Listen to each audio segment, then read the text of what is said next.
Arthritis की दो सबसे आम किस्में ओस्टियोआर्थराइटिस और रूमेटॉइड आर्थराइटिस हैं।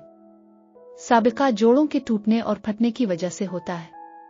मुअख्खर अल-ज़िक्र एक खुद ब खुद बीमारी है जिसमें इंसान का अपना मुदाफ़ियती निज़ाम जुड़े हुए टिश्यूज़ पर हमला करता है और इसे नुकसान पहुंचाता है। दोनों के नतीजे में एक जैसी अलामात ज़ाहिर होती है, जिनमें सुबह और गैर फ़ालियत के बाद सख्ती, चहलकदमी के दौरान दर्द, जोड़ों में दर्द और सूजन, जोड़ों के अंदर नरमी या गर्मी शामिल है।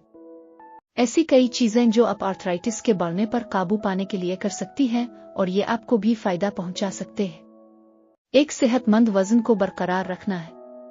जब हम आर्थराइटिस के बारे में बात करते हैं तो हम उन हालात की एक हद का हवाला देते हैं जिनके नतीजे में दर्द, अकड़न और सूजन जो जोड़ों को मुतासिर करती है, अक्सर हाथों, पैरों, कूल्हों और घुटनों में। अगरचे शाज़ व नादिर ही आर्थराइटिस के बाज़ अक़साम से होने वाली सोजिश जिस्म के दीगर हिस्सों जैसे कि गुर्दे, दिल, आंखें और फेफड़ों को मुतासिर कर सकती है।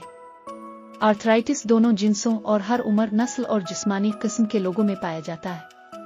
ये अंदाज़ा लगाया गया है कि 1/4 तक अमरीकी किसी न किसी किस्म के आर्थराइटिस के साथ रह रहे हैं, जो इसे अमरीका में माजूरी की एक अहम वजह बनाता है।